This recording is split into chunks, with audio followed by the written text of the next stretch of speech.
कल हमने आपके साथ एक खबर साझा किया था जहां बताया था कि कैसे एक मां अपने बेटे के प्रताड़ना से तंग होकर पहले उसे थाने में जेल भिजवाती हैं और फिर महीनों लंबी कानूनी लड़ाई लड़ने के बाद कोर्ट जो है उसे 5 साल की सजा सुनाता है। और अब उसको लेकर हम फॉलो अप स्टोरी लेकर आए हैं जहां वो मां साफ तौर पे कह रही है कि उसके बेटे ने धमकी दी है कि जैसे वो सजा पूरा करके आएगा अपनी मां को जान से मार डालेगा।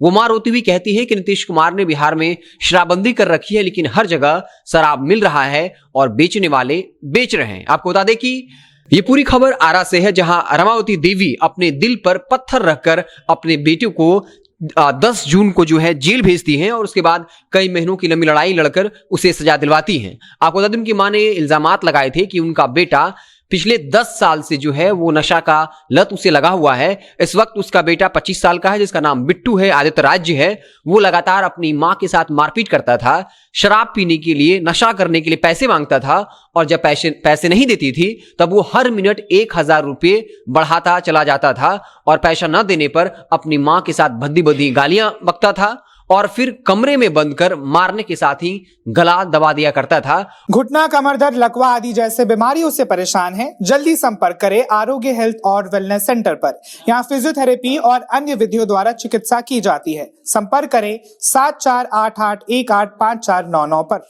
बेटे की इस हरकत से उनके पिता जो है वो मानसिक रूप से अस्वस्थ हो चुके थे, मानसिक रूप से जो है वो बीमार हो चुके हैं। बता दें कि उनके पिता ग्रामीण बैंक में बाकायदा वो उनके कर्मचारी रह चुके हैं और कुछ वर्ष पूर्व रिटायर हुए। उन्होंने कहा कि वो अपने दोस्तों के साथ घरों की छत पर शराब पीता था और शराब की दुर्गंध से हमारा जीना मुहाल हो गया था और जैसे हम इसका प्रतिकार करते तो वो हमारे साथ अन्याय करता था। एक मां जो योद्धा होती है, जो अपने बच्चों के लिए पूरी दुनिया से लड़ जाती है, लेकिन आप उस मां के दर्द को समझ सकते हैं जो अपने बच्चों के खिलाफ थाने में पहले जाकर थाने में शिकायत करती हैं, वो जेल जाता है और फिर लंबी लड़ाई लड़ने के बाद जो है वो 5 साल की सजा दिलवाती है। हालांकि उस मां ने साफ तौर पे कहा है कि उन्हें इस बात का अफसोस नहीं है क्योंकि वो कम से कम 2 जून की रोटी जो है वो आराम से खा पाएंगी, क्योंकि वो जब घर पे रहता था तो उसने हमारा और हमारे पति का जीना मुहाल कर दिया था। तो ये पूरी खबर आरा से थी।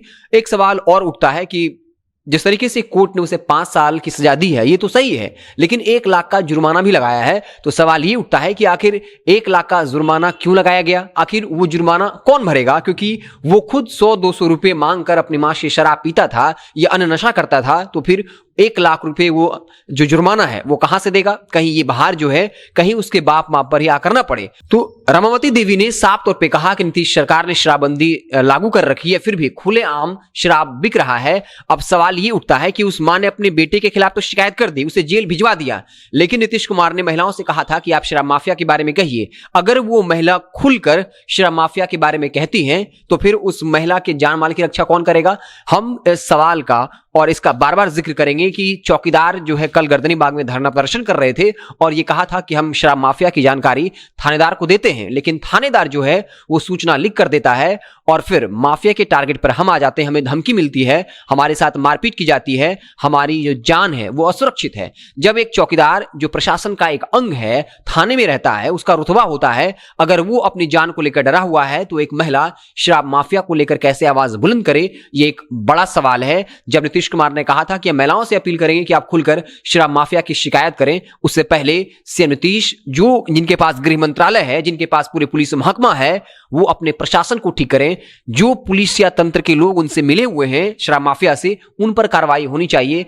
और लगातार ये सवाल उठ रहा है कि बिहार में शराबबंदी की सफलता के कारण कितने लोगों को प्रताड़नाएं झेलनी पड़ रही हैं। एक और गौर करने वाली बात है कि जब बिहार में शराबबंदी नहीं था, जो शराब 100 रुपए में मिल रहा था वो अब 3-4 गुने दामों में मिल रहा है। यानी जो शराबी है वो अपने परिवार को ज्यादा तंग कर रहा है, क्योंकि जहां पहले वो शराब पीने के लिए 100 रुपए लिया करता था अब वो 400-500 लिया करता है। तो लगातार शराबबंदी को लेकर नीतीश कुमार जो है घिरते जा रहे हैं, लेकिन फिर भी वो अपने जो फैसले पर अटल और अडिग हैं और बार बार कह रहे हैं कि वो किसी को भी एक बूंद शराब नहीं पीने देंगे। लेकिन लगातार ये सवाल उठ रहा है कि विधानसभा परिसर हो, समाहरणालय हो, कृषि विभाग की जमीन हो, हर जगह से शराब की बरामदगी हो रही है, लेकिन अब तक इस खबर को लेकर कोई अपडेट नहीं है कि इसके पीछे कौन बड़े अधिकारी हैं जिनकी वजह से वहां पर शराब की खाली बोतलें मिली है, या वहां जो शराब की सैकड़ों बोतलें मिल रही हैं, इसके पीछे कौन से अधिकारी जिम्मेदार हैं। सबसे ज्यादा सीसीटीवी कैमरा स्वाभाविक तौर पर वहां होते हैं, क्योंकि सिक्योरिटी रीजन से इन सरकारी जो कार्यालय हैं वो जो है सबसे सुरक्षित जगह होता है।